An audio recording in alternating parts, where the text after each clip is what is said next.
সুজিত দা, আপনাকে এবার বিয়ে বাড়ি টিয়ে বাড়ি ঢুকে একটু খাবার খাবার পরিবেশন করতে হবে কিন্তু।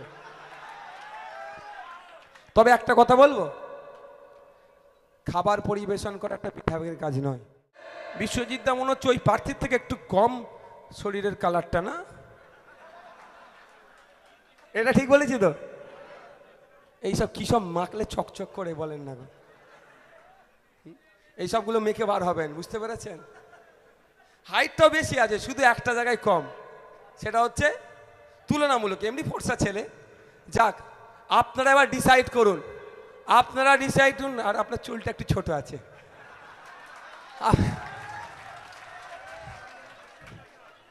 আপনারা ডিসাইড করুন, জোড়া ফুল পদ্ম ফুল মানুষকে ফুল বানাচ্ছে, আর বামপন্থী আইএসএফরা মানুষকে সঠিক রাস্তা দেখাচ্ছে, কোনটা গ্রহণ করবেন আপনাদের উপর নির্ভর করব। সংখ্যালঘু মুসলমান যারা আছেন এখানে, দিদি তো তাদের মাসিয়া, এখন দিদির ভাইপো আরো বড় মাসিয়া সাজার চেষ্টা করছে। এখন দিদি ভাইপোর মধ্যেই কম্পিটিশন হয়ে গেছে, মুসলমানদেরকে সব থেকে বোকা কে বানাতে পারে, ক্যাপটিভ ভোট ব্যাংক হিসাবে করে রাখতে চাইছে। আপনারা জানেন, রঙ্গনাথ মিশ্র কমিশন বলছে পিছড়ে বর্গের মুসলমানদেরকে এগিয়ে নিয়ে যাওয়ার জন্য উচ্চ শিক্ষায় চাকরিতে 10% সংরক্ষণ দিতে হবে। একইভাবে মমতা ব্যানার্জি 10% সংরক্ষণ দিলেও ওবিসি এ ওবিসি বি ঘেটে ঘ করে দিয়ে এখন না উচ্চ শিক্ষায় না চাকরিতে পিছড়ে বর্গের মুসলমানরা সুযোগ পাচ্ছে। কিন্তু 2010 সালে বামেদের তৈরি ওবিসি আজও পর্যন্ত কলকাতা হাইকোর্ট থেকে সুপ্রিম কোর্ট পেন চালাবার সাহস পেল না। কিন্তু 11-র পরে মমতা ব্যানার্জি নিজের মনের মতো করে, অর্থাৎ হচপচ করে যে সংরক্ষণ দিয়েছিল সেটা সুপ্রিম হাইকোর্টে বাতিল হয়েছে, সুপ্রিম কোর্টে গিয়ে ওটা ঝুলে আছে। তাই আপনাদের বলবো, না দলিত না আদিবাসী না মুসলমানের উপকারীরা করছে, না উচ্চবিত্ত না পিছড়ে বর্গের মানুষ উপকার করছে, এরা কারো উপকার করেনি। গুটি কয়েক তৃণমূলের তোলাবাজি নেতা ছাড়া এই সরকারের আমলে কেউ উপকৃত হয়নি, সবাই বঞ্চিত হয়েছে, কোনো না কোনো জায়গা থেকে এই সরকারের আমলে বঞ্চিত হয়েছে। তাই একটা 15 বছরের সরকার এখনো পর্যন্ত পশ্চিম বাংলায় একটা ইন্ডাস্ট্রি করতে পারলো না, এখনো পর্যন্ত পশ্চিম বাংলায় সেই অর্থে বড় শিক্ষা প্রতিষ্ঠান তৈরি করতে পারলো না। তাই এই সরকারকে আর সুযোগ দেওয়ার প্রশ্ন নয়। তাই আমাদেরকে ঐক্যবদ্ধ হতে হবে, দলবদ্ধ হতে হবে। দিকে দিকে যেভাবে মানুষজন বামপন্থী আইএসএফের ছায়াতলে আসছে, আপনারা ভাবতে অবাক লাগবেন। আপনারা এখানে আছেন, আমি আজকে মধ্যম গ্রামে যে রোড শোটা করেছি, আমি অবাক হয়ে গিয়েছি যে শুরু কোথায়, মিছিলের শেষ কোথায়। শুধু বামপন্থী আইএসএফ নয়, এমনও মানুষ উপস্থিত হয়েছে যারা 2021 সালে, 2023-এ, 2024-এ যারা বামে তৃণমূলকে ভোট দিয়েছিল, তারাও এই মিছিলে হাঁটছে, তারাও পরিবর্তন চাইছে। তাই শুধু তাই নয়, গতকাল রাত 10টা তখন বাজে রামপুরহাটে সঞ্জীব মল্লিক সিপিএম এর প্রার্থীর হয়ে আমি একটা জনসভা করছিলাম। সেখানে হাজার হাজার মানুষ রাত 10টা অবধি অপেক্ষা করছে আমাদের বক্তব্য শোনার জন্য। কোনো না কোনো আমি জায়গাতে একটা যেটা দেখতে পাচ্ছি যে এই নির্বাচন বিজেপির আর তৃণমূলের বাইনারি নয়, সেই সেটিং মানুষ ভেঙে দিয়েছে। তাই এগিয়ে আসছে, প্রকৃত অর্থে বাংলাকে যদি এগিয়ে নিয়ে যেতে পারে বামপন্থীরা পারবে, খামচিহ্ন পারবে। তাই খামচিহ্ন বামপন্থীদের ছায়াতলে হাজার হাজার মানুষ উপস্থিত হচ্ছে। তাই বলবো আপনাদের, আগামী 4 মে ইতিহাস রচনা হবে। সেই ইতিহাস রচনায় অংশ হিসাবে আমডাঙ্গাও থাকবে, হাসিম আব্দুল হালিম সাহেবের আমডাঙ্গাও থাকবে, এ আশা আমরা আপনাদের কাছে করছি। অর্থাৎ 29 এপ্রিল ইভিএম মেশিনের কত নম্বর 8 নম্বর বোতাম টিপে বিশ্বজিৎ মাইতিটাকে আপনারা বিপুল ভোটে জয়যুক্ত করবেন, এ আশা করতে পারি তো নাকি আপনাদের কাছে? একটু হাতটা তুলবেন, হাতটা তুলবেন, এ আশা করতে পারি তো নাকি? এ আশা করতে পারি তো নাকি? এর জবাব আমরা দেবো এই 4 মের পরে। কেমন ভাবে জবাব দেব? এই তৃণমূলের আমলে দেবদেবীর সম্পত্তিকে তৃণমূল ছাড়েনি, মন্দিরের নামে দেবদেবীর নামে দেবত্ব সম্পত্তিকেও লুটতে এই তৃণমূলরা ছাড়েনি।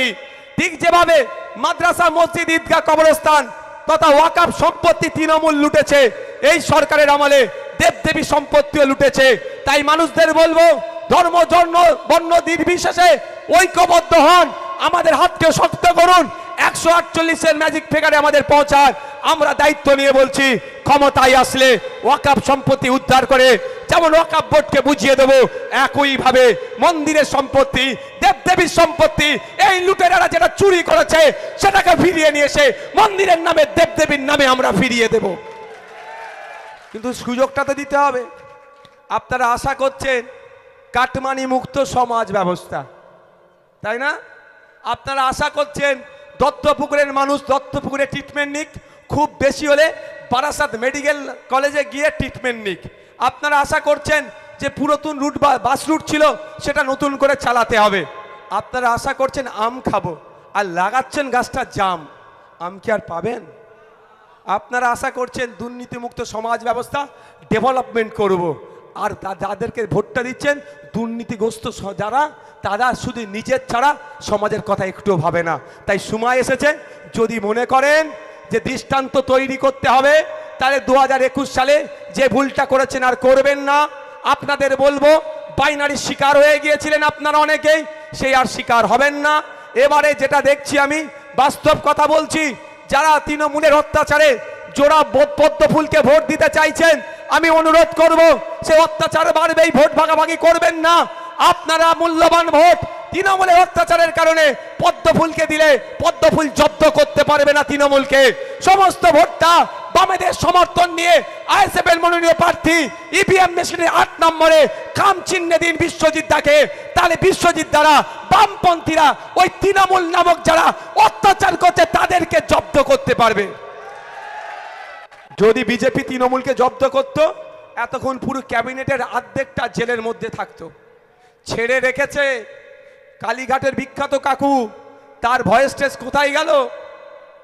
তাই খোঁচা দিয়ে দিয়ে জাজেরা বলছে আগে রিপোর্ট করা হবে, এখন রিপোর্ট পাবলিক মনে হলো না, বুঝতে পারছেন? ছেড়ে রেখেছে। তাই তৃণমূলকে দিয়ে, এই বিজেপিকে দিয়ে তৃণমূলকে জব্দ করা যায় না। আর যারা মুসলমান সমাজের মানুষ আছেন, তারা বা যারা সম্প্রীতিতে ঐক্যে বিশ্বাসী, তারা ভাবছেন বিজেপিকে আটকাতে হবে, বিজেপি সাম্প্রদায়িক শক্তি তাকে আটকাতে হবে, সুতরাং আসো হাতটা শক্ত করি তৃণমূলের, এটাও দিতে হবে। যদি মনে করেন তৃণমূল বিজেপিকে আটকাবে, এটা দিবাস্বপ্ন দেখা হচ্ছে। কারণ শুভেন্দু অধিকারী রাত দিন যেভাবে উভয় সম্প্রদায়ের মধ্যে দাঙ্গা মারামারি হিংসা লেগে যাবে, অসীম বিশ্বাস কখনো কোরআন শরীফ নিয়ে কখনো ধর্ম নিয়ে যেভাবে অবান্তর কথা বলছে, অহেতুক হয়রানি তৈরি করার চেষ্টা করছে, তাহলে এতক্ষণ রাজ্য পুলিশ এই শুভেন্দু অধিকারী বা অসীম বিশ্বাসদেরকে জেলের মধ্যে রাখতো, বরঞ্চ তাদেরকে ছেড়ে রেখে আরো সুযোগ করে দিচ্ছে, পশ্চিম বাংলায় সাম্প্রদায়িক চাষ করার সুযোগ করে দিচ্ছে, যাতে করে ভোটটা ভাগ হয়ে যায়। একটা ভোট তৃণমূলের দিকে থাকবে, উল্টাটা ভোট বিজেপির দিকে থাকবে। এই ভোট ভাগাভাগি করে ক্ষমতায় একজন থাকবে, অপোজিশনে একজন থাকবে, মানুষের হয়ে কথা বলার লোক কম যাতে হয়ে যায় সেই চেষ্টা করছে। তাই আপনাদের বলবো, এক বিধায়ক যদি 293-93টার উপরে ভারী পড়ে, আগামী দিনে একাধিক বিধায়ক অশোকনগর, আমডাঙ্গা, বারাসাত, মধ্যমগ্রাম, তারপরে আছে দীপশিতাদি, দমদম, উত্তরপাড়ায় মীনাক্ষী, আপনার মীনাক্ষী, যাদবপুরে আছে আপনার বিকাশ রঞ্জন ভট্টাচার্য স্যার, ক্যানিং, ভাঙড় থেকে শুরু করে একাধিক এমএলএ যদি বিধানসভার মধ্যে যায়, তাহলে যেই শাসকের আসনে বসুক বা বিরোধীর আসনে বসুক না কেন, বাংলায় ন্যায় হবে, অন্যায় করার সাহস কেউ দেখাতে পারবে না। আপনাদের ভাবতে হবে আপনারা কি করবেন। দেখুন, ব্যাপারটা হচ্ছে আমার দেশ আমাদেরকে যে সিস্টেমটা দিয়েছে বাবা সাহেব আম্বেদকর, তার লিখিত সংবিধানে যে সিস্টেম আমাদেরকে দিয়েছে, অত্যন্ত সুন্দর সিস্টেম, কিন্তু সিস্টেম পরিচালনার লোকগুলোকে আমরা ঠিক পাঠাতে পারছি না। আপনি চেয়েছেন স্বাস্থ্যমন্ত্রী, এমন স্বাস্থ্যমন্ত্রী দিয়েছে, বারাসাত মেডিকেল কলেজ, তো এখানে যারা আছেন শুভবুদ্ধি সম্পূর্ণ অনেক মানুষ আছেন, হ্যাঁ তো ওইটাই বলতে যাচ্ছিলাম এক্ষুনি, শুভবুদ্ধি সম্পূর্ণ মানুষ আছেন, চোখ তুলে নিয়ে চুরি হয়ে গেল, চাকরি পেয়ে গেল, তদন্ত কি হলো? এখনো তদন্ত হলো? কারণ চোরের সাথে তৃণমূলের যোগাযোগ আছে বলে তদন্ত হয়নি। আমি দায়িত্ব নিয়ে বলছি, এতগুলো রেকর্ড হচ্ছে, এখানে একটা নির্বাচন কমিশনেরও ক্যামেরা আছে, আমি ভুল বললে আমাকে ছেড়ে কথা বলবে না। আমার নামে 17টা মামলা দিয়েছে। 2021 সালে আমার সম্পত্তি বেশি ছিল, মামলা ছিল নীল। 2026 সালে আমার সম্পত্তি কমে গেল, মামলা হয়ে গেল 17টা। হ্যাঁ, এটাই আদর্শগত লড়াই, এটাই হচ্ছে বামপন্থী আইএসএফ এর যৌথ লড়াই, যে তোলা তুলে খাবো না, পারলে মালার কেসের মালা পরবো, কিন্তু মানুষের কাছে তোলাবাজি কাটমানি নিয়ে সংসার চালাবো না। বন্ধুগণ, তাই আমাদের একটু ভাবতে হবে সিস্টেমে কাদেরকে পাঠাবো। আপনারা বলুন, মেডিকেল কলেজ থেকে রেফার করছে কি করছে না? বারাসাত মেডিকেল কলেজ থেকে রেফার করে কলকাতায় পাঠায় কি পাঠায় না? এটা বলুন না আপনারা। আমি ব্লক হসপিটালের কথা ছেড়ে দিলাম। আচ্ছা, আপনারা বলুন, মেডিকেল কলেজ মিন্স হাইয়েস্ট হেলথের ইনস্টিটিউশন, ওর থেকে বড় আর মনে হয় না। সব রিসার্চ গবেষণা মেডিকেল কলেজে হয়। তাহলে বারাসাত মেডিকেল কলেজ মানে ওখানে সব ধরনের গবেষণা টবেষণার মধ্যে হচ্ছে, ওখান থেকে আবার রুগীকে রেফার করতে হবে কেন? এখানে চলে আসো একটু। ওখান থেকে রুগীকে রেফার করতে হবে কেন? এটা কেমন জানেন? দার্জিলিং হিল ইউনিভার্সিটি দিয়েছে মমতা ব্যানার্জি, পঞ্চানন বর্মা ইউনিভার্সিটি দিয়েছে। খোঁজ নিয়ে দেখুন, না ডিপার্টমেন্ট আছে না ফ্যাকাল্টিজ আছে। ও নাম কাওয়াস্তে ইউনিভার্সিটি, ডিপার্টমেন্ট খুঁজে পাওয়া যায় না। ঠিক একইভাবে মেডিকেল কলেজ নাম দিয়েছে, এখানে বিভিন্ন ডিপার্টমেন্ট খোলে না। কারণটা আছে, বারাসাত সাংগঠনিক তৃণমূলের জেলার নেতাগুলোর সাথে দেখুন বারাসাতের প্রাইভেট হসপিটালের মালিকগুলোর কত ভালো সম্পর্ক। কেন? দত্তপুকুরের সরকারি হসপিটালে যদি এক্সরে মেশিন থাকে, আপনারা কেউ প্রাইভেটে গিয়ে এক্সরে করবেন? তাহলে ওরা মাছি মারবে। ওই জন্য দত্তপুকুরের তৃণমূলের নেতাগুলোর সাথে খোঁজ নিয়ে দেখুন প্রাইভেট ডায়াগনস্টিক সেন্টারের মালিকগুলোর কত ভালো সম্পর্ক। হয়তো অনেকে মাসোহারা দেয় যে এক্সরে মেশিন থাকলেও তুমি টেকনিশিয়ান চাইবে না, টেকনিশিয়ান থাকলেও রিপোর্ট করবে যে প্লেটটা, সেটা থাকবে না। যদি ভাগ্য খুব ভালো থাকে, প্লেট থাকলেও রিপোর্টে যে কাগজ প্রিন্ট করা সেটাও থাকবে না। এটা আমি দায়িত্ব নিয়ে বলছি। একথা আমি বিধানসভার মধ্যে দাঁড়িয়ে মাননীয় স্বাস্থ্যমন্ত্রীকে বলেছিলাম। স্বাস্থ্যমন্ত্রী অনেক প্রশ্নের উত্তর দিয়েছে, আমার এই প্রশ্নের উত্তর দিয়ে সৎ সাহস দেখাতে পারেনি। এটা পশ্চিম বাংলার বাস্তব চিত্র। সরকারি হসপিটালগুলোকে মৃতপ্রায় করে বেসরকারি হসপিটাল থেকে মুনাফা লুটার জন্য তৃণমূল এইগুলো কাজগুলো চালাচ্ছে। আর আমরা আপনাদের বলছি, ক্ষমতায় নিয়ে আসুন আমাদেরকে, ব্লক হসপিটালে আপনাদের ট্রিটমেন্টটা যত পেয়ে যাবেন। এর হেভি ট্রিটমেন্ট নেওয়ার জন্য কলকাতা শহরে যেতে লাগবে না। আপনার কলকাতা পিজি হসপিটাল, এনআরএস চিত্তরঞ্জনের মতো সরকারি স্টার হসপিটালকে তুলে নিয়ে এসে উত্তর 24 পরগনা, দক্ষিণ 24 পরগনা, হাওড়া, হুগলি, দিনাজপুর, মালদা, মুর্শিদাবাদে আমরা তৈরি করে দেবো। দায়িত্ব নিয়ে বলছি। আপনাকে এখানে জেলার মানুষকে কলকাতার পিজি থেকে চিকিৎসা নিতে হবে না। ক্ষমতায় বামপন্থী আইএসএফকে নিয়ে আসুন, কলকাতার পিজি তুলে নিয়ে এসে জেলায় বসিয়ে দেবে। এটা দায়িত্ব নিয়ে বলছি। আমি আবারও বলছি, মাননীয়ার মতো ডবল চাকরির আমি গল্প শোনাচ্ছি না। বলতে পারেন ভাইজান সম্ভব কি করে? রায়গঞ্জে এমস হওয়ার কথা ছিল, কল্যাণীতে হয়েছে। কত টাকার প্রজেক্ট? 850 কোটি টাকার প্রজেক্ট। ও টাকা 1000 টাকা ধরছি, 1000 কোটি টাকার প্রজেক্ট হবে আজকের ডেটে। গত বছরে আমাদের অর্থবর্ষে পশ্চিমবাংলা সরকারের হেলথ বাজেট কত ছিল আপনারা জানেন? কেউ জানেন কি? 25,000 কোটি টাকা। 10.5 কোটি মানুষকে হেলথ ফ্যাসিলিটি দেবে, স্বাস্থ্য পরিষেবা দেওয়ার জন্য 25,000 কোটি টাকা বরাদ্দ ছিল 10.5 কোটি মানুষের জন্য। গেল কোথায়? খুঁজতে হবে না? এটা কি মমতা ব্যানার্জি ট্যাক্সাল থেকে ছাপিয়ে দিচ্ছে নাকি? আপনার আমার মেহনতের টাকা। সকালবেলায় এই বাজারে এসে জিনিস সবজি বিক্রি করেন, তারও ট্যাক্সের টাকা ওই 25,000 কোটি টাকাতে আছে। আবার যে এসি রুমে বসে বিজনেস করেন, তারও ট্যাক্সের টাকা আছে। তো টাকাটা গেল কোথায়? আমি তারপরেও বলছি, স্বাস্থ্যসাথী কার্ডে এখন পর্যন্ত কত টাকা খরচ হয়েছে আপনারা জানেন? 2025-এর লাস্ট 24 পর্যন্ত 10,000 কোটি টাকা। ভালো করে একটু বোঝার চেষ্টা করুন। স্বাস্থ্যসাথী কার্ডে 10,000 কোটি টাকা অলরেডি খরচ হয়ে গিয়েছে। ওই 10,000 কোটি টাকা যদি সত্যিকারের অর্থে বাংলার মানুষের স্বার্থে যদি খরচ করা হতো, তাহলে স্বাস্থ্যের বিপ্লব হয়ে যেত। 10টা জেলায় 10টা পিজি হসপিটাল তৈরি করে দেওয়া যেত। আমি তথ্য দিয়ে বলছি তো ভাই। এটা আপনার পাড়ার নেতার নাম জানুন না, তৃণমূলের যে আছে সে থেকে আর মমতা ব্যানার্জি পর্যন্ত জানে, নওশাদ সিদ্দিকী যেটা বলে তথ্য দিয়ে কথা বলে। আমার 5 বছরের রাজনৈতিক জীবনে একটা আপনি শব্দ বলতে পারবেন না যে কোনো ধর্ম বর্ণ জাতকে আমি আঘাত দিয়েছি, একটা কোনো শব্দ বলতে পারবেন না যেটা আমি অসত্য বলেছি। আমি রাজনীতি থেকে করে আমি খেতে আসিনি। মানুষ সুযোগ দিলে বেশি করে লড়াই করব, না সুযোগ দিলে লড়াই করে যাব, ছেড়ে চলে যাব না। তাহলে প্রশ্ন করতে পারেন ভাইজান আপনার স্বার্থটা কি, নওশাদ বাবু আপনার স্বার্থটা কি? হ্যাঁ আমার স্বার্থ আছে, স্বার্থ ছাড়া ভাই আমি এক চুল চলিনি। পিঠের দিকটা চেয়ে দেখুন, এখানটা বুঝতে পারবেন, বুঝতে পারছেন এটা কি বলুন তো? ভালোবাসা আপনাদের, এটাই হচ্ছে আমার স্বার্থ। এত ফুল দিয়েছে, গাড়ির হুডে বসেছিলাম, আমি পারলে জামা চেঞ্জ করতে পারি ভাই, আমি দেখাবো বলে আজকে জন্য চেঞ্জ করিনি। আমার স্বার্থটা কি? আপনাদের ভালোবাসা। আমার স্বার্থটা কি? বিনয় বাদল দীনেশ। আমার স্বার্থ আশফাকুল্লাহ। আমার স্বার্থ নেতাজি। আমার স্বার্থ গান্ধীজি। আমার স্বার্থ শহীদ প্রীতিলতা। আমার স্বার্থ গান্ধী বুড়ি। আমার স্বার্থ হচ্ছে আমার স্বাধীনতা সংগ্রামীরা। আমার স্বার্থ আমি জেলে বসে যার জীবনী পড়েছিলাম, যিনি 18 কোটা পার হয়নি, শহীদ গোপীনাথ সাহা, যে তাকে জেল তার ফাঁসি ঘোষণা করে দেওয়ার পরেও 11 দিন সময় পেয়েছিল।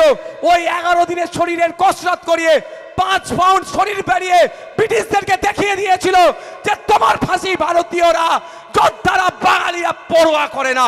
এটাই হচ্ছে আমার স্বার্থ। তাদের স্বার্থ কি ছিল? দেশকে স্বাধীন করতে হবে, ব্রিটিশ মুক্ত করতে হবে, অত্যাচারের হাত থেকে দেশের নাগরিককে মুক্ত করতে হবে। আর নওশাদ সিদ্দিকীর স্বার্থ কোদার সূচকে 121টা দেশের মধ্যে 104 নম্বরে আমার দেশ চলে গিয়েছে। রাতে কত মানুষ না খেয়ে ঘুমাচ্ছে, সকালে কত মানুষ উঠে খাবার পাচ্ছে না, তাদের মুখে অন্ন তুলে দেওয়ার লড়াই আমি নেমেছি। এটাই আমার স্বার্থ, এটাই আমার স্বার্থ। তাই আপনাদের বলবো, আমি স্বার্থ ছাড়া চলিনি, আমারও স্বার্থ আছে, কিন্তু স্বার্থটা আপনাদের থেকে ডিসক্লোজ করলাম পাবলিক ডোমিনে। তো আপনি যদি মনে করেন আগামী দিনে সুষ্ঠু একটা সমাজ ব্যবস্থা আসবে, যে সমাজ ব্যবস্থায় নারী পুরুষের মধ্যে বৈষম্য থাকবে না, ধর্মীয় ভেদাভেদ থাকবে না, হিংসা থাকবে না, নাগরিক তার অধিকার মাথায় তুলে বাঁচবে, তাহলে বলবো আর অন্য কারো কথায়, মিষ্টি মিষ্টি কথায় ভরসা করার প্রয়োজন নাই। বিশ্বজিৎ দা, আপনাকে এবার বিয়ে বাড়ি টিয়ে বাড়ি ঢুকে একটু খাবার খাবার পরিবেশন করতে হবে কিন্তু। তবে একটা কথা বলবো, খাবার পরিবেশন করা একটা বিধায়কের কাজ নয়। যদি বিধায়ক হয়, বিধায়কের কাজ হচ্ছে আইনসভার মধ্যে দাঁড়িয়ে প্রশ্ন তোলা যে আপনি 2016 থেকে 2021 17 বার ত্রিপাক্ষিক মিটিং করলেন আমার তরাই ডুয়ার্স এলাকার চা শ্রমিকদের জন্য, তাদের মিনিমাম ওয়েজেসটুকু এখনো কেন নির্ধারণ করতে পারেননি, সেটা প্রশ্ন তোলা দরকার। একজনের খাবার পরিবেশনটা ম্যান্ডেটরি নয়, ম্যান্ডেটরি হচ্ছে এইগুলো, তার সাবজেক্ট ছেড়ে অবজেক্ট। তাই আপনাদের বলবো, আমরা তো সমস্যা আছে এখানে একটা হয়ে গেছে যে যত দামি গাড়ি চড়বে সে তত বড় নেতা, ওই জন্য আমাকে এখন হ্যারিয়ার চেপে মাঝে মধ্যে ঘুরতে হয়, নাহলে মানতে চাই না।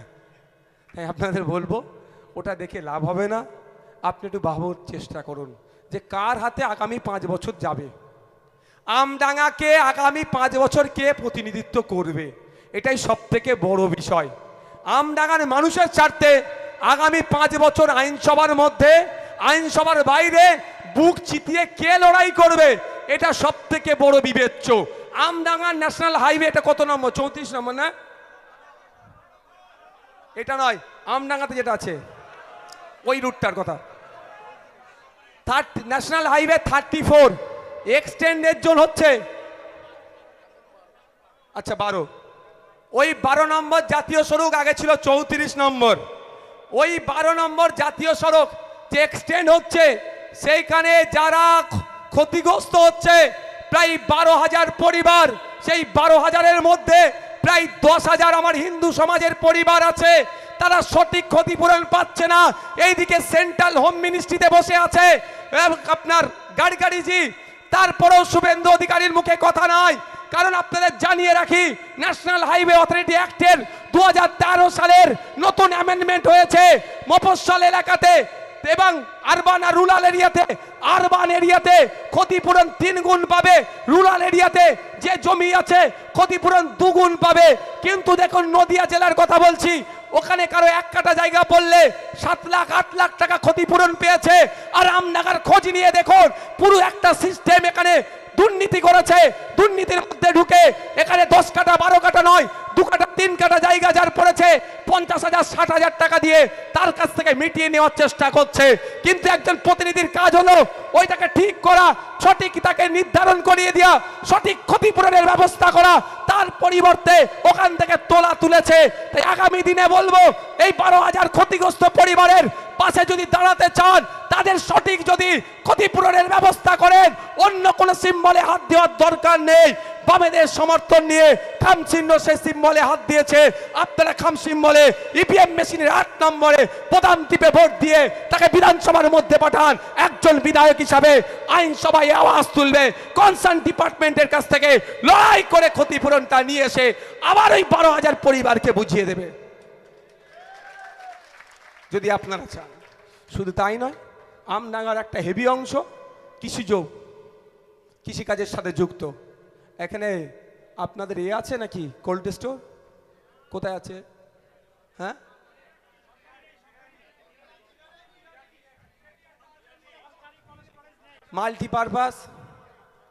মাল্টিপারপাস যে কটা আছে তাও ক্যাপাসিটি কম। এখন অত্যাধুনিক টেকনোলজি বেরোচ্ছে। একটা ফল দীর্ঘদিন রাখতে পারবেন মাল্টিপারপাস কোল্ড স্টোরে। আজকে উৎপাদিত ফসলের 3 গুণ দাম আমডাঙ্গার কৃষকরা পাচ্ছে না, কিন্তু আমডাঙ্গার কৃষক যেটা পাওয়া দরকার সেটা পাচ্ছে না। আপনি কালকেই গিয়ে হলে হবে না, নেটে সার্চ করে দেখে নেবে। এখনই যে কটা কম্পিটিশানে আছে সেই প্রার্থীদের ফোন করুন, কৃষকরা এখনই ফোন করবেন আমার বক্তব্য শেষে, যে স্বামীনাথন কমিশনে উৎপাদিত ফসলের কত গুণ দাম বলেছে। দেখবেন খাই না আমাকে তখন বলবে, কোনো হুঁশ নেই তো। ভোটে জিততে হবে, তার জন্য যা করতে হয় 2টো প্লেটে ভাত তুলে দেয়, দিয়ে দাও। কারণ একবার জিতে গেলে তো 1,21,000 মাসে পাবো, ওই চিন্তায় আছে সব। আর আমরা বলছি ক্ষমতায় নিয়ে আসুন, স্বামীনাথন কমিশনে সুপারিশ অনুযায়ী যে কটা কৃষকদের স্বার্থে সুপারিশ করেছে তার ব্যবস্থা আমরা করে দেব। C+2 ফসলের দাম সহজ ভাষায়, এই দত্তপুকুরের যারা কৃষক আছেন, আমার আওয়াজ যারা শুনছেন, যারা বিজেপি করেন, যারা তৃণমূল করেন, অন্যান্য দল করেন, এখনো ভাবছেন কাকে ভোট দেবো কি ভোট দেব না। আপনি কৃষক, আপনার জন্য বলবো ভোটটা অন্য কোনো জায়গায় দিয়ে নষ্ট করবেন না। আপনি জনগণের বিধায়ক হিসাবে বিশ্বজিৎ দাকে পাঠান, বিশ্বজিৎ আইনসভার মধ্যে গিয়ে স্বামীনাথন কমিশনের সুপারিশগুলো বাস্তবায়নের কথা বলবে। C+2 50% তথা উৎপাদিত ফসলের 3 গুণ দামের কথা বলবে। আমরা কোন জায়গায় ক্ষতিগ্রস্ত হচ্ছি, পশ্চিম বাংলার কৃষকরা কোন জায়গায় ক্ষতিগ্রস্ত হচ্ছে, ফসলের উৎপাদিত ফসলের দাম না পাওয়ার জন্য মাসিক গড় আয় তাদের কমে যাচ্ছে। এটা বলে আমি শেষ করে দেবো। এনার্জি আছে? আমি ভাঙড়ের বিধায়ক, তো আমার কৃষিজ এলাকা, স্বাভাবিকই আমার কৃষির দিকে একটু টান বেশি। কৃষকদের এই দুর্দশার কথাটা বলবো, আর দুর্দশা থেকে কিভাবে উতরানো যায় সেটা বলে শেষ করব। শুনতে রাজি আছেন? শুনতে রাজি আছেন? এসআইআর নিয়ে সবাই জেনে গেছে মোদি মমতার খেলা। মোদি মমতা মিলে 27 লক্ষ বাঙালি, 17 বাঙালি মানুষ, তার মধ্যে 17 লক্ষ হিন্দু আর 10 লক্ষ মুসলমানকে রাস্তায় বসিয়েছে এই মোদি মমতা। প্রত্যেকের উচিত হবে, এই 27 লক্ষ বাঙালির ভোট ডিলিট করেছে, এর বিরুদ্ধে এই মোদি মমতাকে এর বিরুদ্ধে প্রতিবাদ জানিয়ে মোদি মমতাকে পশ্চিম বাংলা থেকে নীল করতে হবে। নতুন করে বলতে লাগবে না, সবাই জেনে গেছে এই খেলা কি। যেভাবে ওয়াকাফ খেয়েছে, ওবিসি খেয়েছে, এসআইআরও খেয়েছে, মোদি মমতার জন্য দুজনে মিলে হয়েছে। যাক, আমি এটা থেকে আসা যায় আস্তে আস্তে আস্তে আস্তে। কৃষকরা উৎপাদিত ফসলের দাম পান। রঙ্গনাথ মিশ্র, স্বামীনাথন কমিশন বলছে উৎপাদিত ফসলের 3 গুণ দাম পাবেন। কেমন ভাবে পাবেন তার আগে বলি, পশ্চিমবাংলার কৃষকদের মাসিক গড় আয় কত আপনারা জানেন? কৃষক এখানে প্রচুর আছে, তাও জানেন না, আমি বলে দিচ্ছি। বিলো 8,000, আগে ছিল বিলো 7,000।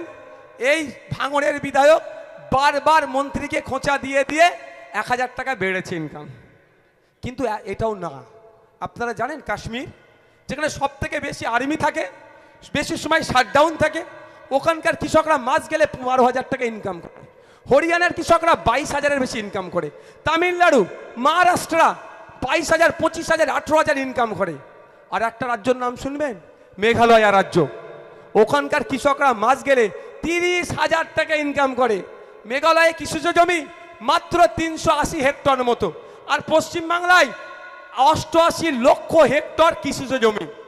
আমরা 8,000 নিচে কেন ইনকাম করছি, আর ওরা 30,000-এর বেশি কেন ইনকাম করছে? আমি একটা ছোট্ট উদাহরণ দিয়ে দেবো। একটা ফুলকপি তৈরি করতে কত খরচ? 3 টাকা। আপনি বিক্রি করেন কত?